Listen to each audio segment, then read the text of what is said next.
All right. This is J.J. Pianki of the University of Illinois at Urbana-Champaign interviewing Scott Koeneman on November 2nd, 2017 at the University Library. Where and when were you born? I was born in Des Moines, Iowa, July 14th, 1963. Who are or were your parents, and what are or were their occupations? My mother was, do you want her maiden name or her?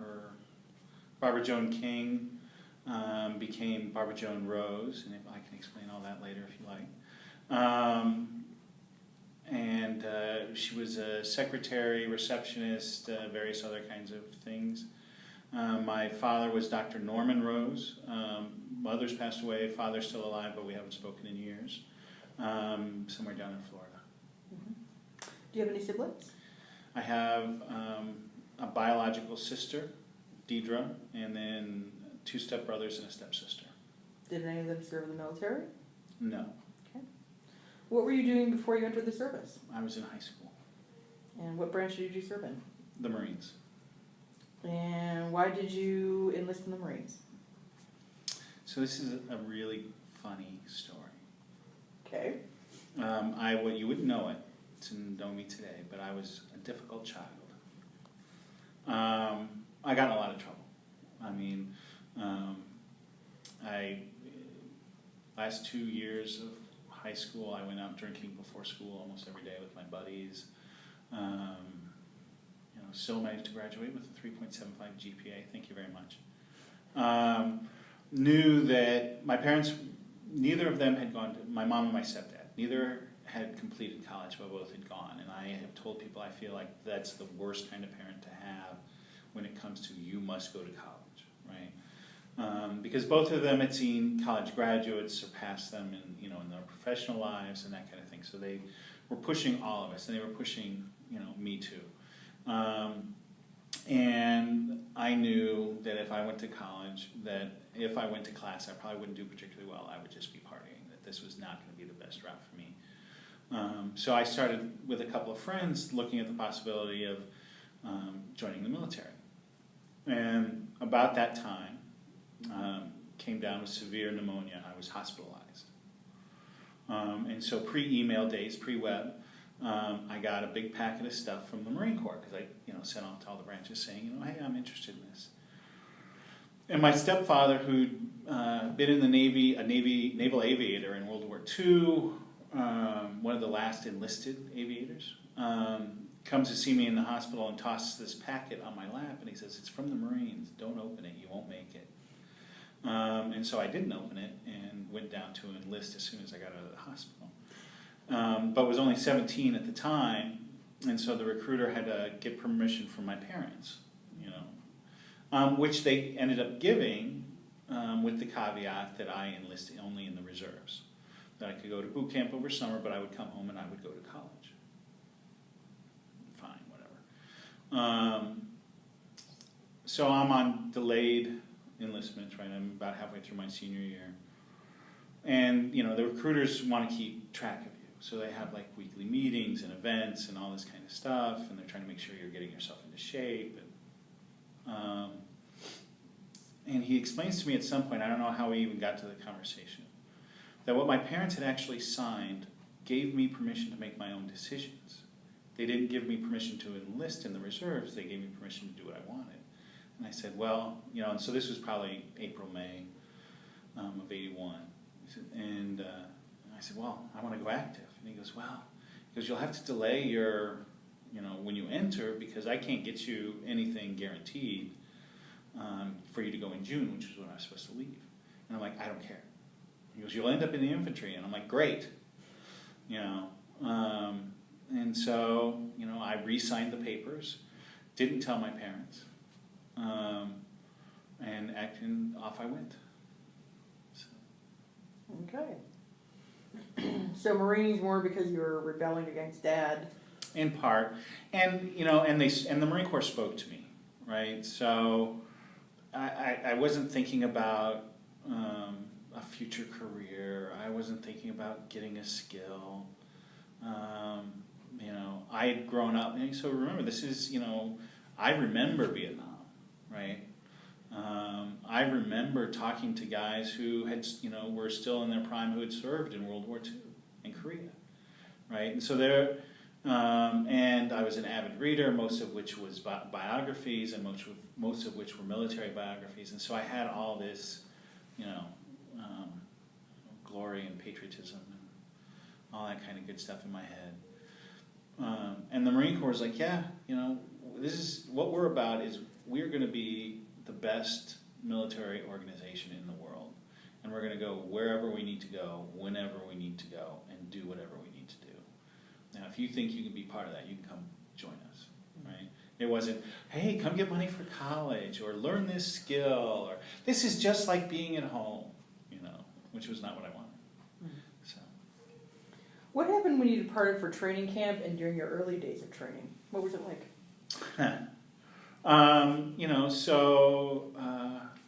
Probably like a lot of, my peers at the time. You flew to either San Diego or to Parris Island, and since I was in Iowa, that's west of the Mississippi, went to San Diego. You arrive in the late hours of the night. They start screaming at you from the moment you get on the bus, and I can still remember, them lining us up on the yellow footprints. And so if you talk to Marines tell you about the yellow footprints. Lining us up on the yellow footprints and thinking to myself, holy shit, what have I done, right? And because USMC, you signed the mother effing contract. That's what it stands for. Or Uncle Sam's Misguided Children, one of the two.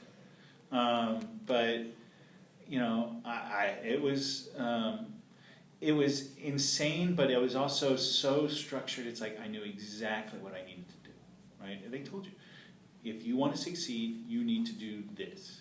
You need to be able, you need to know Marine Corps history. You need to be able to break down this rifle. You need to be able to run 3 miles in 18 minutes.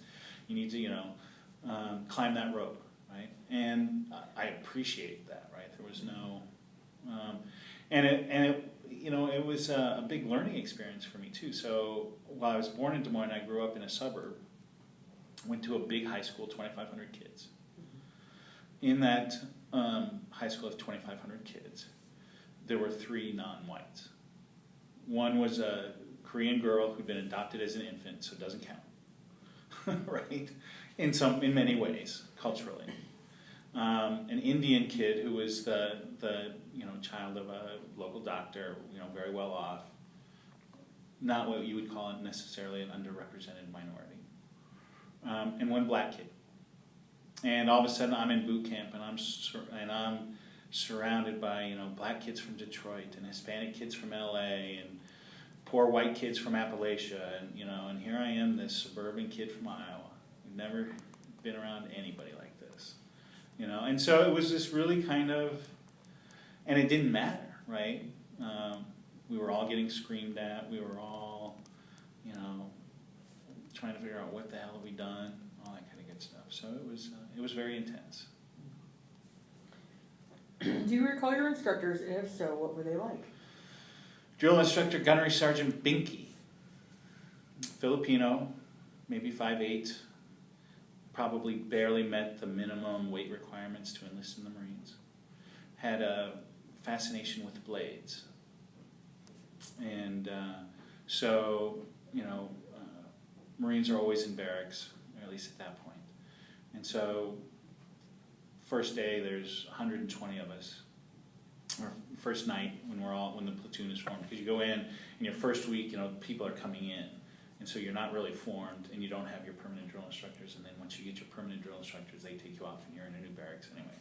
First night, and we're all in bed, and he's talking to us, and he's sitting in the middle of this big squad bay, and he's talking to us, and you start to hear this sound, and it's the sound of metal on stone, and he's sharpening blades. And so for the next 3 months, we listened to him talk about the Marine Corps and Marine Corps history and what it means to be a Marine and what it's like out in the fleet and all this kind of stuff, because he talked to us almost every night to the sound of shht, shht, shht.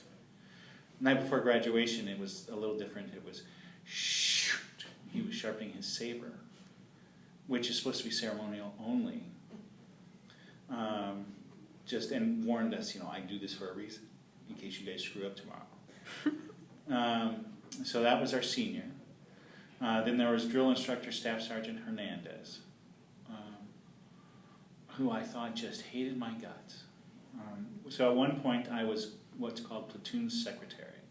And the job of the platoon secretary is to write out these 3x5 cards of the schedule for the day, right? And you make copies for each drill, and you handwrite, there's no photocopying, you hand write out the schedule, and it's from a book, right? And so it's, chow's at this time, and this is at this time, and this is at this time. And I made a mistake.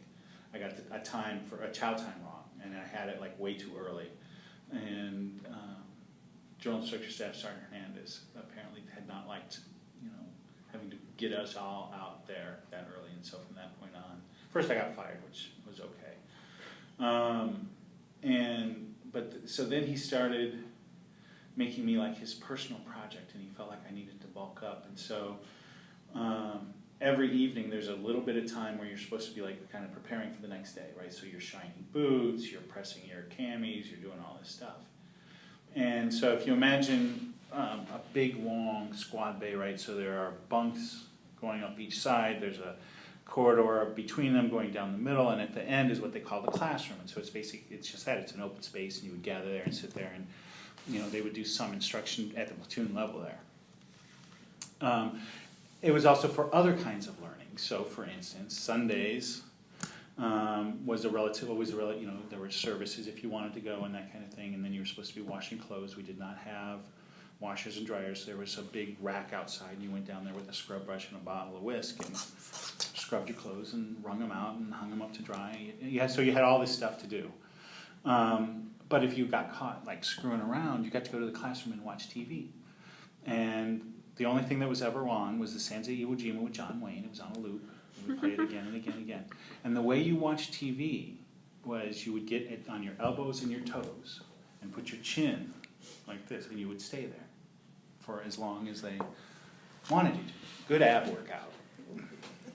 So with drill instructor Staff Sergeant Hernandez and me, it was push-ups. And so every night that he was the drill instructor who was staying overnight, he would call me up to the classroom. And he, the stereotype is, give me 50. No, he wouldn't give me a number. He would just say, begin. Begin. He had this voice, begin. And I was required to, on the down, I would say, loyalty, sir. And on the up, I would say, discipline, sir. Loyalty, sir, discipline, sir. And I learned early on, so the Marine Corps uses physical exertion as a learning tool, right? And the way they figure you've learned it is you are motivated. And if you're motivated, you're loud, right? You sound off.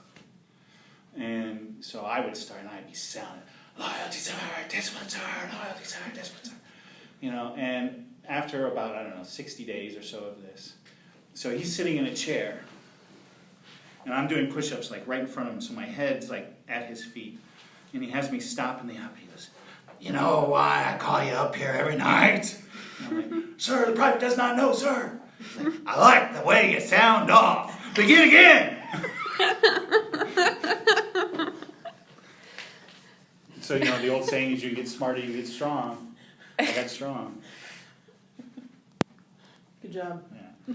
And then we had a sergeant who wasn't with us for very long, as is always, I think everybody has a similar kind of experience. Every unit has what we called anyway shipbirds, so guys who wouldn't get with the program, and they're trying to teach unit cohesion, and so one person screws up, everybody pays the price. And if it's always the same person screwing up over and over and over again, the platoon can take things into their own hands. And a blanket party, right? So you wait till lights are out, you throw a blanket over them, and you punch them until you at a certain point, and explain to them why they need to get with the program. And so this happened to these two guys when he was the sergeant, the overnight drill instructor. And they got carried away, and these guys got seriously hurt. And, there's no way he didn't hear it, and everybody knows there's no way he didn't hear it, but he let it happen. And so we had somebody else who finished it, in his role who I don't remember his name. He was a younger guy. So very vivid memories Oh, yeah. of your instructors. Did you receive any specialized training, and if so, in what? Yes. So, despite my desire to be an infantryman, I was made a radio operator. MOS is 2531, which I had no idea what that meant. I was deathly afraid that meant I'd be sitting in a building somewhere in the rear, and so it's like the week before graduation when they give everybody their military occupational specialty. And I went up to the drill instructor's hut and pounded on the door, so request permission, et cetera, and said, sir, the private wants to be an infantryman. He's like, no, you don't. Sir, the private wants to be an infantryman. No, you don't. He goes, and so finally he says, listen, you're probably going to end up in the infantry anyway, so just shut up and go away. And which I did. And so while I was a radio operator, I was assigned initially to 1st Battalion, 1st Marines, and then 3rd Battalion, 3rd Marines, which are both, deploying infantry units. And then we were in Okinawa, and I was selected to be part of the Tactical Air Control Party, and got to go to Forward Air Controller School, which is usually only pilots, so that was kind of cool. And so my job was still assigned to an infantry company, but I was the final control for attack helicopters, attack jets, that kind of stuff. And so if you ever watch those, an old war movie and you see the guys running across an open area and a plane flies over them and drops bombs on the bad guys right in front of them. Especially in danger close situations like that, there's always a radio operator in that, running along with them, who's talking to the aircraft, directing it in, and making sure that they don't drop the bombs on friendly people. Mm-hmm. So that was my job. Okay. How did you adapt to military life, including the physical regimen, barracks, food, and social life? I guess I thought I adapted, pretty well, for the most part. I mean, there's always, especially you stick, anywhere from 40 to 60 guys in a room together, and there are going to be issues, right? Because again, this was pre BEQs, and so it was all squad bays, and but it was very much you knew what your job was, and you knew what the expectations were, and there was a sense of that being a part of something important, part of something that's greater than yourself, and knowing that you can depend on those around you, and they depend on you, and all of that meant something to me. Socially, I deployed 3 times, so most of my social stuff was overseas, right, when we'd get Liberty somewhere, which was great, right? I've been on every continent but Antarctica at one time or another, and here's this, by then I'm 18, but this 18-year-old kid stepping off a boat into Hong Kong, or Mombasa, Kenya, or whatever. Who'd have thunk it, right? There's no other way I would have gotten to do that. I took my wife on a trip to Sicily last summer, and my son who's 23, was very disappointed that he didn't get to go. And he goes, I'm like, well, Nancy, my wife, was like, this is my first trip overseas, and you can't count Canada.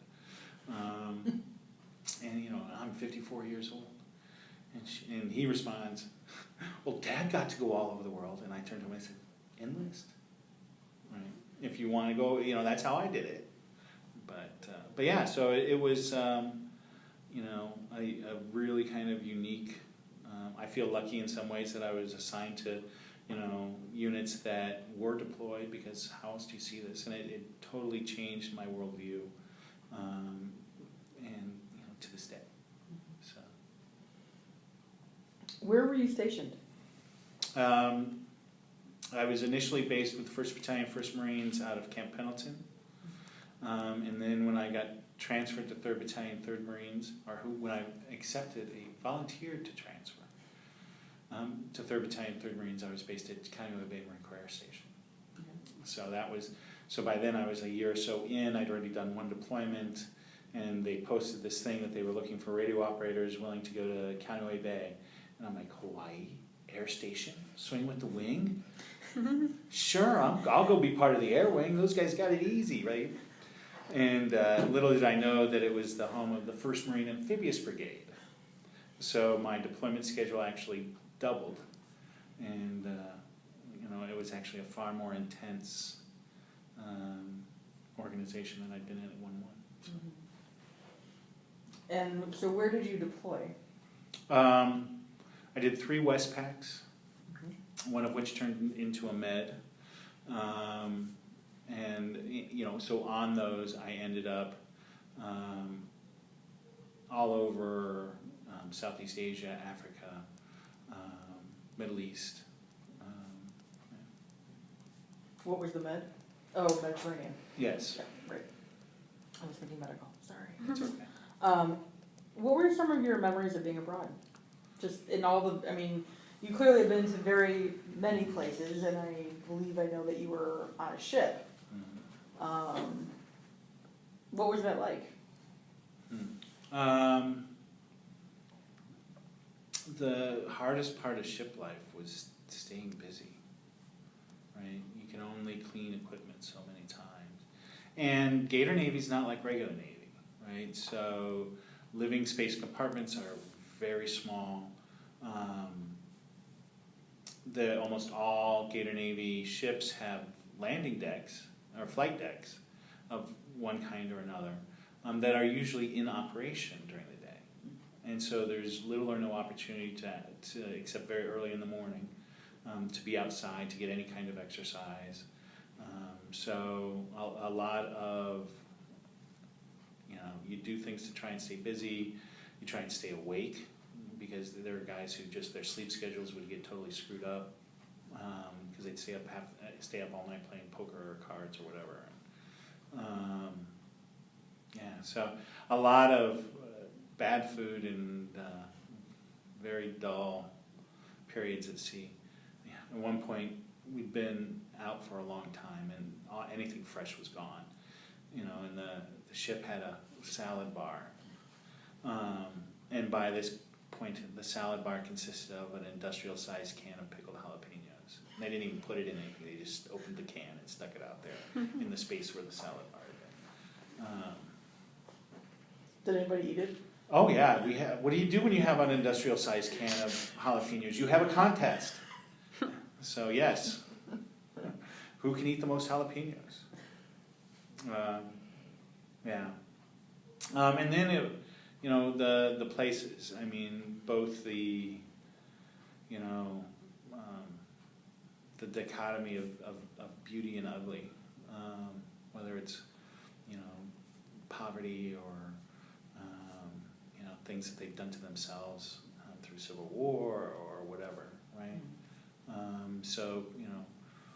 I can remember we were doing training in the Philippines, and we got helicoptered onto this hilltop that looked over this cove, and in the middle of the cove was this little island, and we were using the island for target practice. Well, on the cove was also this little fishing village. And shortly after arriving, this is like a mountain-sized hill, I swear. We start seeing this shape coming up the hill. And it probably took her 4-5 hours to walk up this hill to us. And when she got there, she looked like she was 100. I have no idea how old she actually was. Carrying 4 bottles of hot Coke that she wanted to sell to us. Which we, of course, everybody just emptied their pockets of pesos. It's it was 4 hours in Philippine heat and humidity, walking up that hill to bring us these hot Cokes here. But you'd be out doing you do a lot of jungle training in the Philippines, and you'd wake up in the morning and your garbage is gone because people have stolen it, because your garbage is better than anything they have. Right? So. What are some other memories of being abroad? You were on a boat for quite a while. Mm-hmm. Things that were good, things that were bad, things that made you crazy. Navy made us crazy. Just, you know, the differences in discipline, differences in, because if you're on deployment, you're at the peak, right? You're at the peak of your training, you're at the peak of your readiness. And the sailors just did not have that same, right, whether it came to respect for rank, or whatever, cleanliness of uniform. So that was always a frustration for us. I mean, obviously Lebanon sucked, right? And again, it's probably the best, this was the French Riviera of the Mediterranean, of the Middle East, right? I mean, beautiful, absolutely gorgeous. If you've never seen the Mediterranean, there is no blue like a Mediterranean blue. And but they had just blown the shit out of themselves, over religion. So. What kind of conflicts were you part of? Well, that was obviously Lebanon was obviously the biggest one. We were also involved in dealing with, the communist rebels on Luzon in the Philippines. We were in Somalia when the then Somali government was transitioning from being a Soviet satellite to being a U.S. satellite, which was very interesting. Felt like a sales pitch. Yeah, that was probably the worst of them.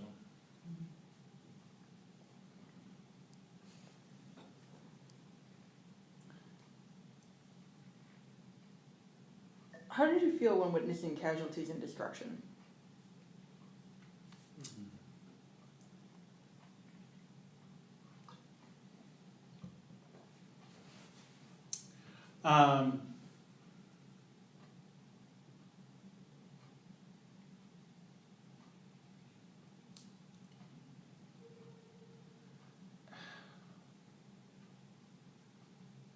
Mostly the waste.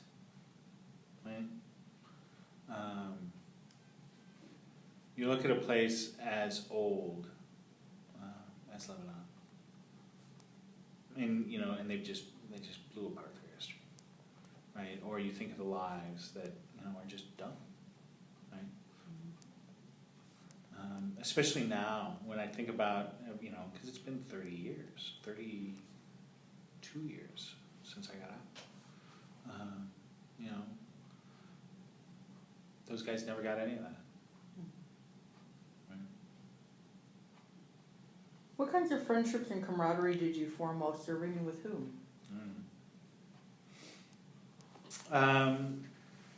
Obviously, you're very tight with the guys in your unit, right? And so, Tactical Air Control Party, we were all, and Com Platoon, we were all very tight. I still have pictures from of us as a group all over the world. I had a couple of very close friends that unfortunately, while I've tried a couple of times to track them down, I've never been able to. You don't think about it and especially in the 80s when there's not the ways of staying connected that exist now. And everybody was, when I was getting out, my closest friend, I couldn't believe it, re-enlisted. And so he was off to the East Coast where he was from originally. We saw each other after I had gotten out, I spent a little time in, he was still in, I spent a little time in Hawaii and then moved to California, and he stopped in California to see me for a couple of days before heading out east. And that was the last I saw him. And just drifted away. Yeah, I mean, I was working two full-time jobs in California. He probably deployed relatively soon after getting out east. And you get busy and just lose touch. Mm-hmm. We both probably, we moved around so many times since then. How did you stay in touch with family and friends back home, especially pre-internet? Right, it was all letters. My mom saved all mine. We found them after she died. And, they were in order and everything. But yeah, there was the rare phone call, which they loved, collect, from Hong Kong or Singapore at 2 a.m. their time. And then the ship, I never got it to work right. The ships had what they called Mars at the time, right? So HF radios that then somebody back in the state would link into a phone and make what was a local or near local phone call. But either they wouldn't be able to get a hold of them, or my parents couldn't figure out over. Yeah. So. Because there was a radio. Yeah. A work phone. Gotcha. So just to make sure I understand your position in the Marines, having not served in the military in any way, shape, or form, my biggest exposure to the military is either through these interviews or through, of course, good old-fashioned movies. Mm-hmm. So were you the guy with the big radio pack on? Mm-hmm. Okay, you were the Pretty guy much. with the radio pack on. That's why I have flat feet today, because I'm carrying anywhere between 100 and 120 pounds at any given time. So, yeah. Gotcha. But so that was me. Gotcha. So what did you do for recreation when you were off duty? Drank, mostly. Anything else? Looked for places to drink cheaply. No, and so especially Koeneman Bay. I mean, we would go to the beach and drink. I learned to surf in Hawaii. Longboard, could never get the shortboard. Too big, too tall, too heavy.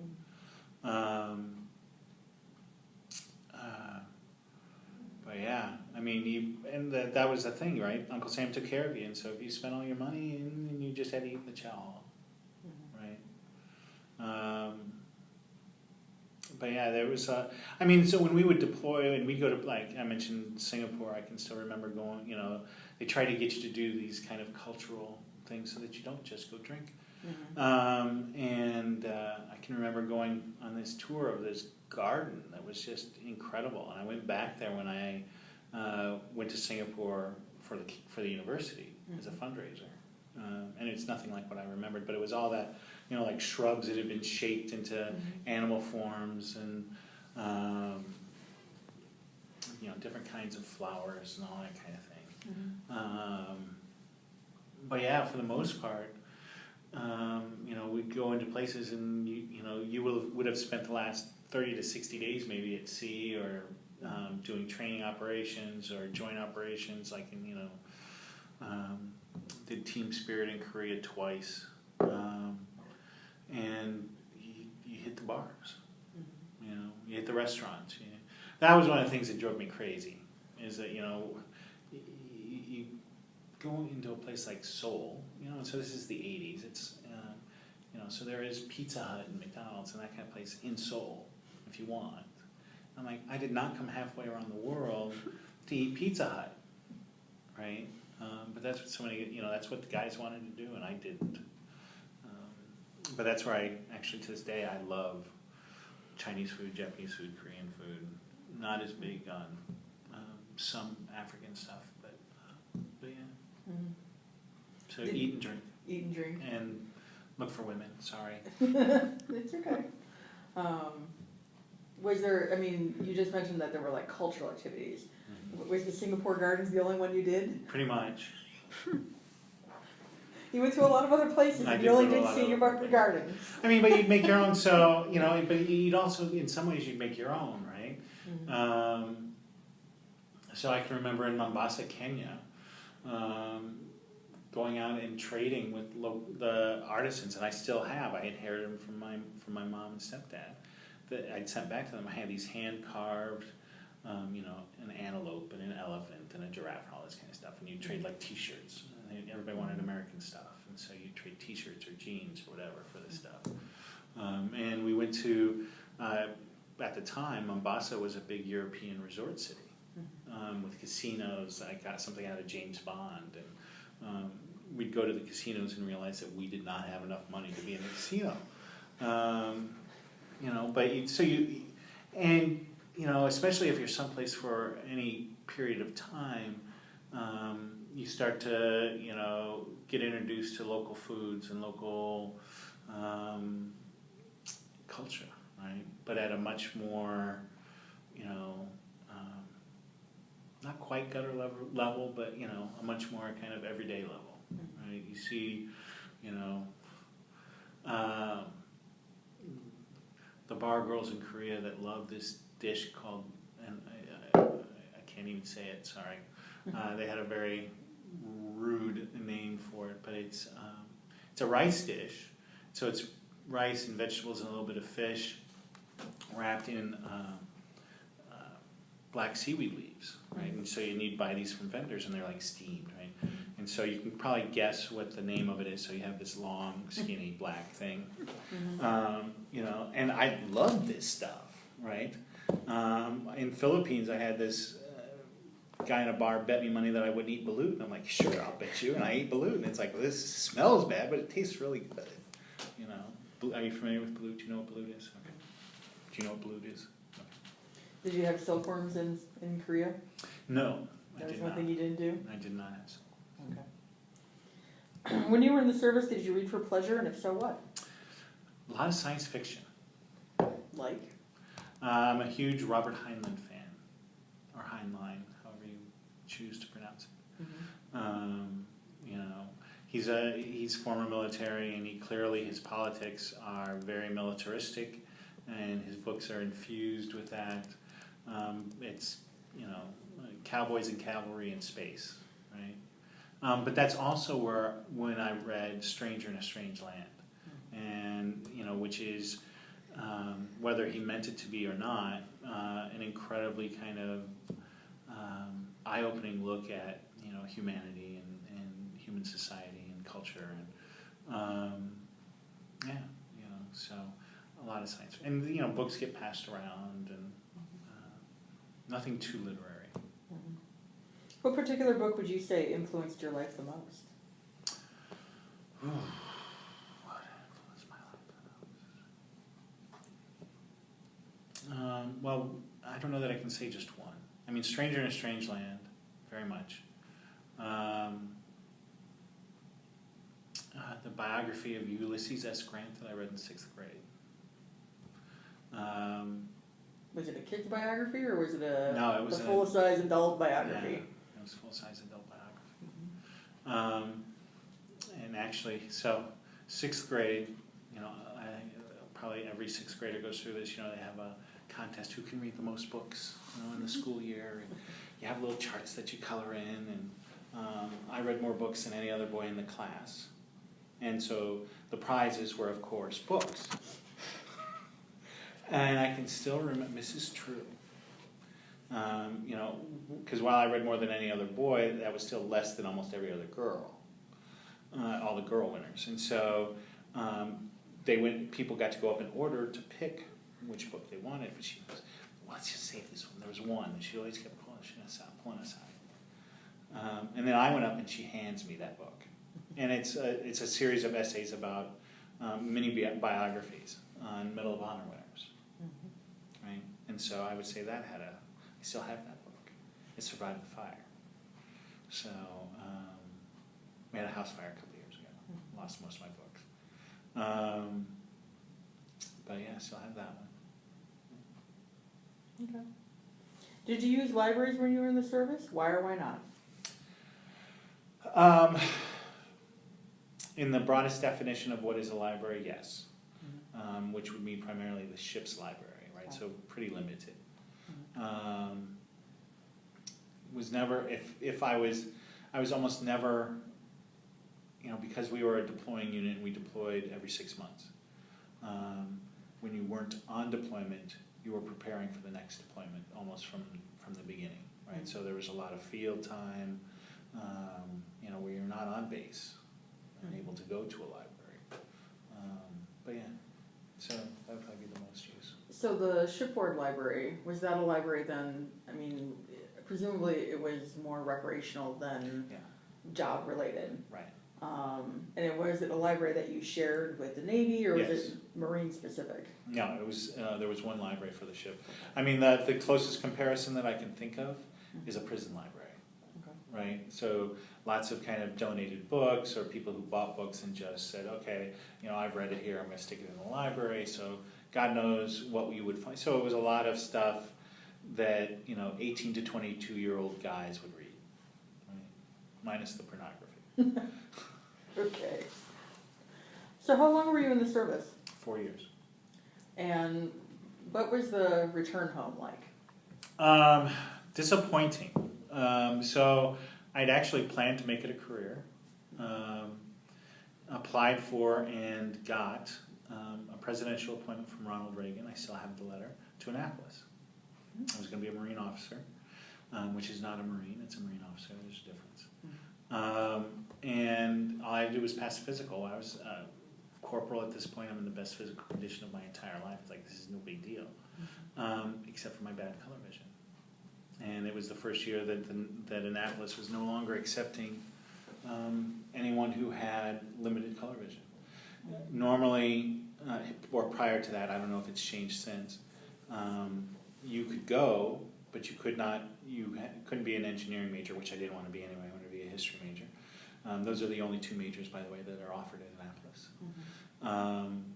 And you can only go Marine option. Well, that's what I wanted to do anyway. No big deal. But yeah, when I got my letter finalizing, all you have to do is, welcome to Annapolis. Your class will begin such and such. As an active duty member of the military, you're expected to be here this month. They have a pre-program. You're expected to be here in time to do this, so that we can, test your academic abilities, et cetera, et cetera. You have to take this color vision test. That was it. So that really kind of pissed me off, right? Made the decision, that I was just done, and got out in Hawaii.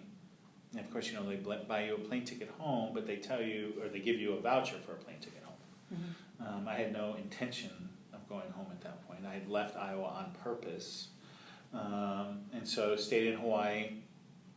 I had a one-bedroom apartment that I shared with 5 other guys, but it was on Waikiki Beach, right across from the Royal Hawaiian Hotel. Has either of you been to Waikiki Beach? So the big pink Royal Hawaiian Hotel. How there's that tunnel that runs down. It was a second-floor apartment. My room was, so it had a corner lanai. My room was one side of that lanai, and I could sit there and look through the Royal Hawaiian and see the beach. And I worked as a bouncer at a punk rock club called 3Ds, where there was a guy whose sole job was to sit it was on the second floor of the building, in the seedy side of Waikiki, so in amongst like porn theaters and all that. And his sole job was to sit at the door and light matches. And this was because the smell of the sulfur covered up the smell of all the pot that was being smoked in the club, so that when the cops walked by below the club, they couldn't smell it.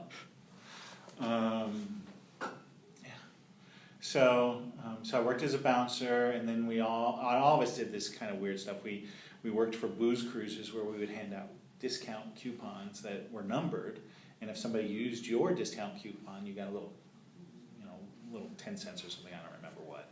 And then you could also work as bartenders making Mai Tais 5 gallons at a time, or bouncers on these booze cruises. And we did all that, and then otherwise we'd hang out on the beach.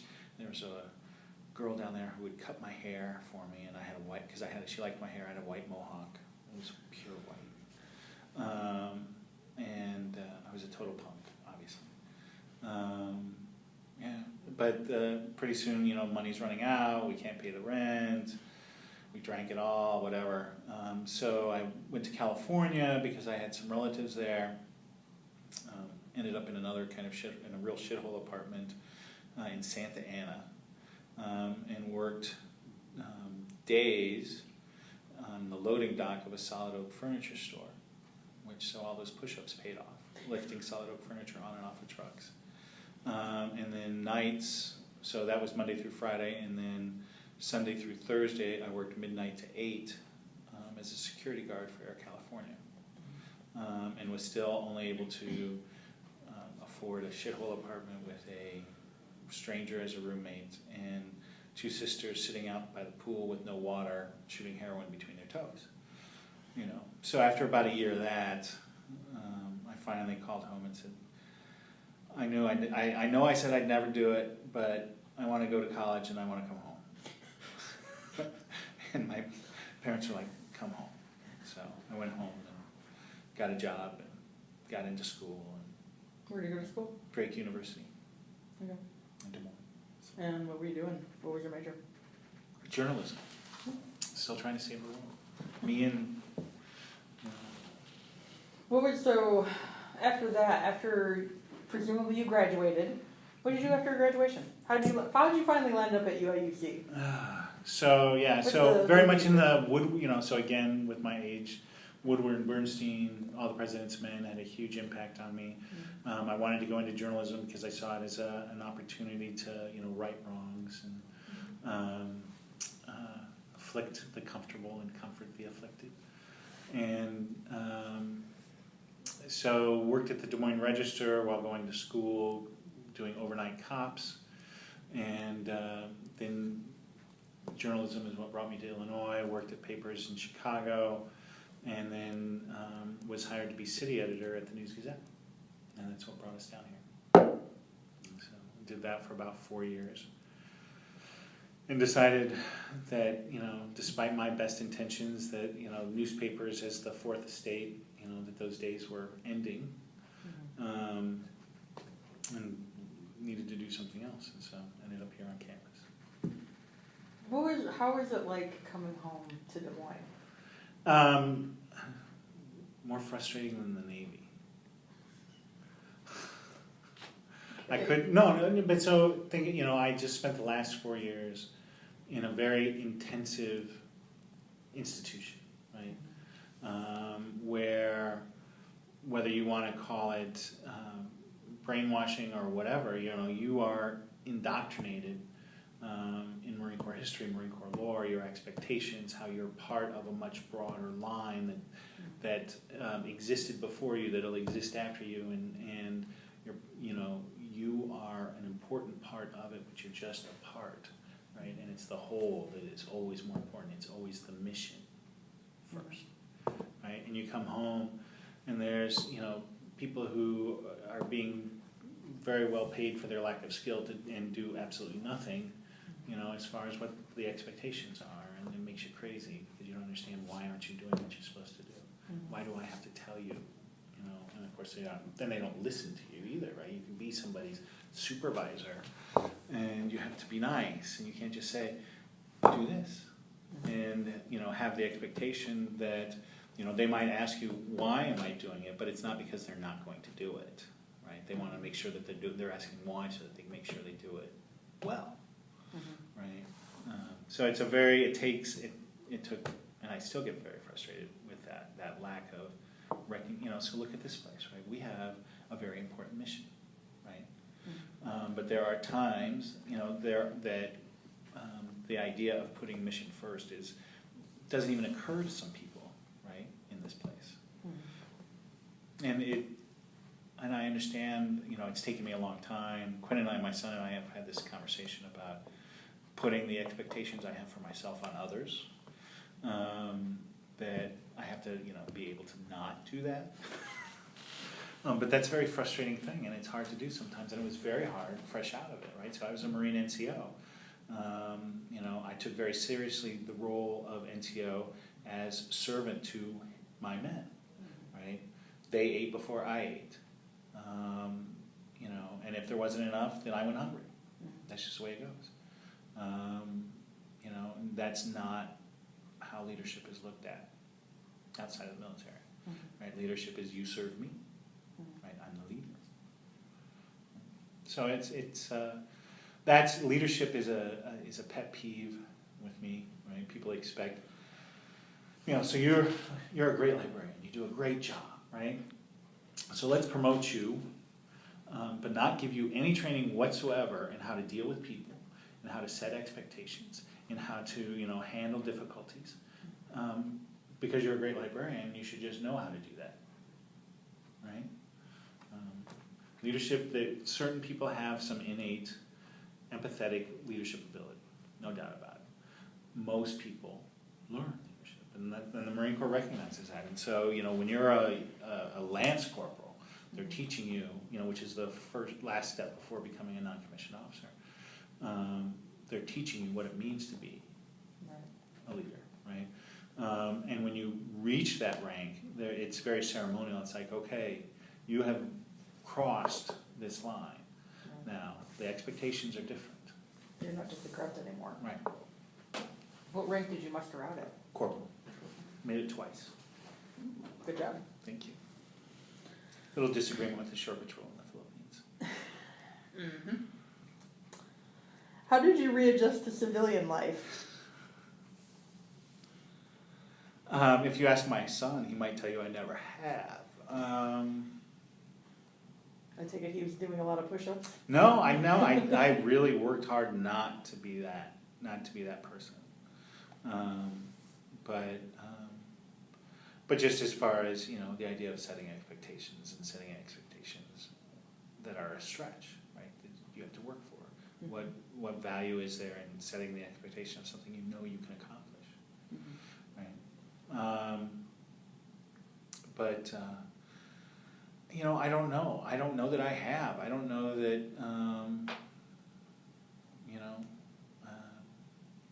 I don't tend to talk about it like this with anybody other than people who I know were there.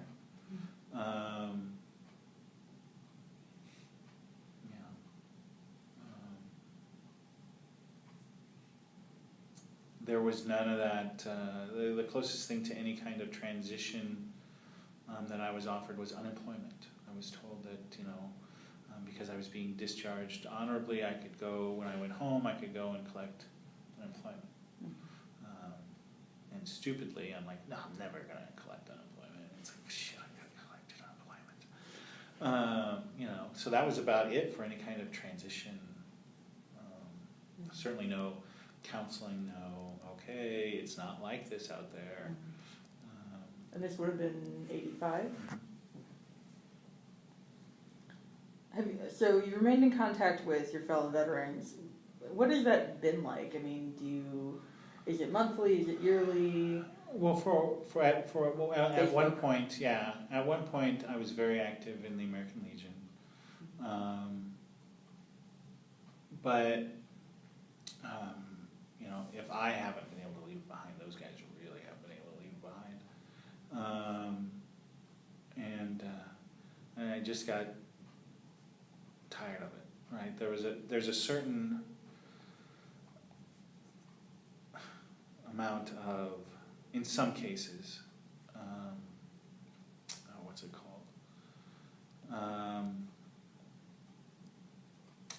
I served, I deserve this, I deserve that. Mm-hmm. It's like, entitlement? and thank you, yes, that's the word I was looking for, that's the exact word I was looking for, which makes me crazy, right? Yeah, you serve, lots of people serve, right? Lots of people serve that aren't veterans, right? And so that always kind of rubbed me wrong. And I think the time I knew I was done when, so I'm the commander at American Legion Post 24 here in Champaign. And this guy wanted to bring his Boy Scout troop in to talk to us. And so we had him come to one of the meetings, and we do our regular business, and then we open up, and he wants to ask the first question. And the first thing he asks is, what's it like to kill somebody? And I'm like, you so do not get. First, even in the Marine Corps, it's the expectation is that it takes at least 7 support Marines for each combat infantry Marine, right? And so the vast majority of veterans you're going to talk to are not combat veterans. Doesn't mean that they did any lesson, especially the Marine Corps. We're all infantry first. That's why, if you look at Army uniforms, right, they have various insignia that represent their military occupational specialty, right? So the little castle is engineers, et cetera, et cetera. If you look at Marines, they're all wearing crossed rifles, every single one of them, because the expectation is all Marines are infantrymen first. Even with that, there are cooks and there are, Somebody's got to do the laundry. Right. I wish.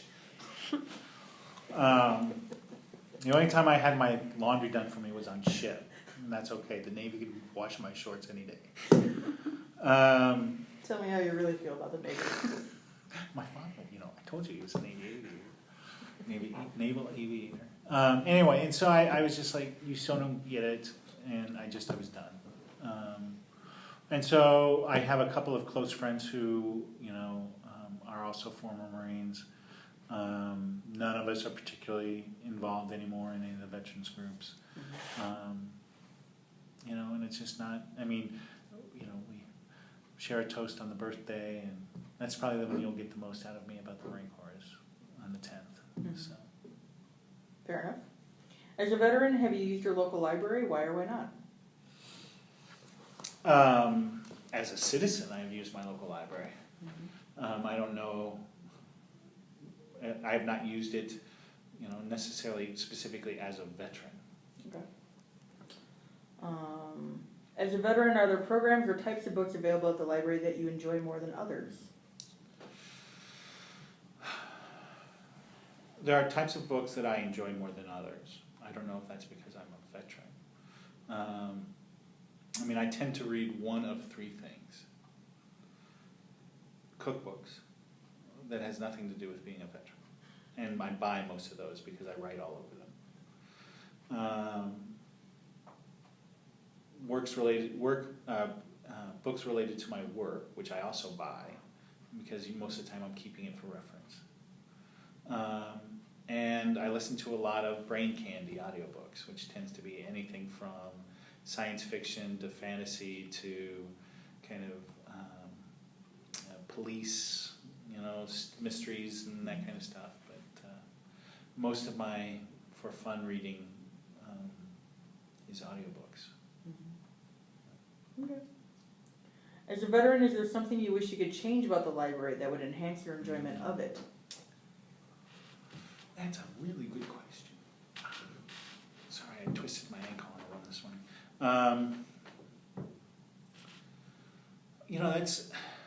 I really like the outreach we've done with the Wounded Veterans Center here on campus.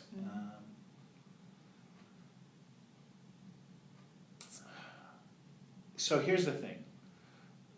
No two, just like regular people, no two veterans are alike. No two veterans have the same interests or desires. So the idea of setting up a veterans section, right? I find rude, right? It's like, okay, so you assume you know what I like, right? Because I'm a veteran, I want to read a bunch of war histories or something, right? While I do have some interest in some of that and continue to read biographies, and most of the biographies I've read in recent times have tended to be military or Marine related. Chesty, if you've never read it, great book. What's really good is if you read Chesty, which is the biography of Chesty Puller, and then read the autobiography of his son, right afterward. Very kind of telling. Chesty was very much a Patton-esque character. And his son followed in it. Do you know the story? I'm not telling you stuff you... So, Chesty is like, there's God, and then there's Chesty, and then there's Jesus, right, for Marines. Greatest Marine general of history. He's the guy. Marines take great pride in not retreating. We don't retreat. Right. Leave no man behind. Right. Exactly. And so the Chosin Reservoir, Korea, right after World War II. The Chinese come across the frozen Chosin, surround the Marines, right? The Army has run and left behind men and material and everything like the Marines have held their line, but because the Army ran, were flanked and surrounded. And MacArthur gets Puller on the radio and is like, are you retreating? And he says, no, I'm just attacking in a different direction, right? That's Chesty Puller, right? And so they left nobody behind, right? And you get me going. If you're a 18, 19, 20-year-old kid, and people are shooting at you, and the one thing you know is you're going to go home, right? It's a big deal. Anyway, so Chesty's a big deal. His son tried to follow in his footprints. Young lieutenant in Vietnam, gets his legs blown off, right? Goes through PTSD, depression, all that kind of stuff. And his biography ends where he seems to finally have gotten his shit together. He's working for the VA, but like 6 months after the book came out, he killed himself. Right. So, anyway. How did your military or wartime experiences affect your life? Let me ask you an easy question. Yeah. Right.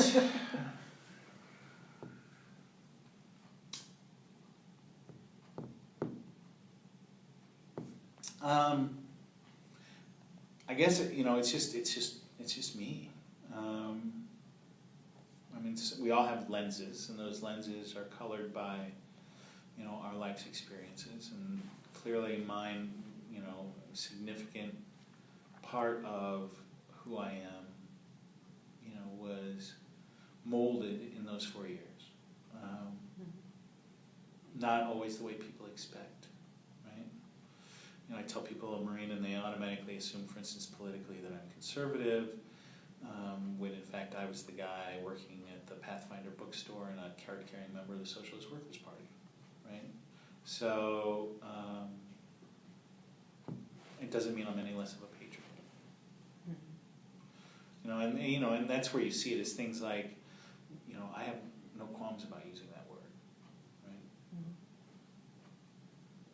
Anyway, so yeah, obviously, it's because it changed who I am. It impacts me, I would imagine, in all ways. Right? Mm-hmm. What are some life lessons you learned from military service? Oh, what life lessons didn't I learn from military service?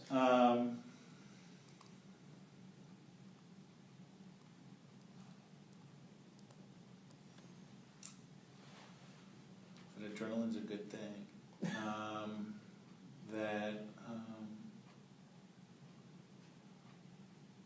That you never know how far you can go, right? That you don't sell yourself short. That if you're willing to pay the price, you can push yourself to do almost anything, right? If you prepare for whatever, you can do it, right? And so, what's coming to mind is so the Marine Corps uses a thing, and they actually call it the confidence course. Are you familiar with this at all? So it's an obstacle course. And you run it multiple times during boot camp. And the first time, you're supposed to fail miserably. And you do, right? So for instance, there's a thing they call the slide for life. And it's this tower, and you have to climb this tower. And then there's a cable that's stretched from the tower to the ground. Mm-hmm. And there's water and mud underneath the cable. And the cable is divided into thirds. And for the first third, you're supposed to be on your belly on the cable, head first, pulling yourself down, and so you are supposed to be able to hook one foot over, one of your feet over the cable behind you, and the other you dangle, and you use that as your right to keep you steady on that. Well, nobody knows how to do that the first time. Anyway, so you get to the first piece of tape, and so you're like this, and you're supposed to roll over. Now you're on your back, looking up at the cable, and it's supposed to go down that way, right? And then you get to the second piece of tape for the final third, and you're supposed to let your feet go, spin around, and put your feet back up. And now you're going feet first. Okay. So first, they start you in the most awkward of all the positions, right? The most difficult to maintain. Most people just end up spinning over, right? But when you get to that final third, you've got to let your feet off and swing them back over. Most everybody on that first one, or almost everybody, you fall into the mud. Now you've got to do the rest of the course and soaking wet. Another part of it is a rope climb, right? And they give you no instruction on how to properly climb a rope. So you fail, right? Well, as time goes on, you learn how to climb a rope. And I can still remember, like everybody else, I failed the first time, I failed the second time, we get there the third time. And the drill instructor, Gunner Sergeant Binky, spelled B-H, Filipino, he's holding the line. He goes, you know you can do this. I was like, sir, yes, sir. I start climbing and I'm stuck. And he goes, you know how to, he's down, I'm only like halfway up. He goes, you're halfway there. How'd you get that far? Sir, the private doesn't know. He goes, well, figure it out and get the rest of the way up the rope, right? And it's just like, just stop thinking about the whole rope and just think about feet. Do you know how to climb a rope, right? Mm-hmm. So you catch the rope with one foot and then you use your other foot to trap it. And so instead, you don't pull yourself up, you push yourself up. You use your leg muscles to push yourself up the rope. And so I got to the top and I'm like, holy shit. Right? And that's that lesson. It's like, you can do more than you think you can do. Mm-hmm. Right? It's just, do you have the motivation to do it? Sure. How has your military service impacted your feelings about war and the military in general?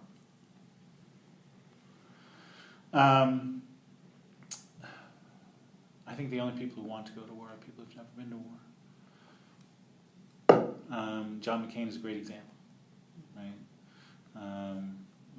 He was against most of the conflicts we're in now, or at least spoke cautiously, in a cautioning way.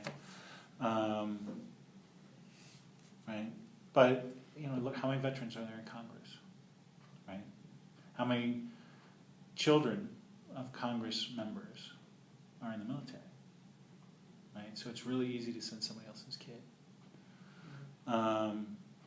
It should always be the last. There should be nothing, no option left. What was the other half of that? War and what? War in the military in general. So I continue to believe I believe strongly in service, right? Mm-hmm. Whether that's military or not. Because I don't believe the military is right for everybody. I would, if my son came to me and said, I've decided I'm going to follow in your footsteps and join the Marines, I would do everything in my power for him not to do that. It's not the right place for him. There are lots of ways he could be of service to his community, to the nation, whatever. But the military is probably not the best one for him. That said, like anything else, it's a political institution, and and has its ups and downs, its goods and bads.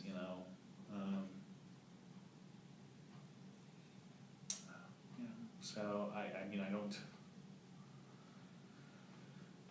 don't think negatively of it. I think at least one of the things we've gotten right is civilian control of the military. The issue is always who's the civilian in control, mm-hmm. Right? So, what message would you like to leave for future generations who will hear this interview? Future generations. Think grandkids. Right. Great grandkids. I sure hope you haven't fucked it up. How about that?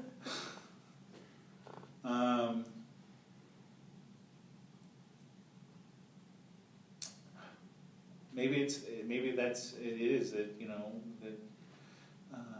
if you approach life, if you approach the world as how can you be of service, right, to your family, to your community, to your nation, whatever. It would be great to see that as something that was much more accepted. How's that? Is there anything you feel like we haven't discussed or should be added to this interview, and if so, what? Really, I have kind of a question is, when do I get paid?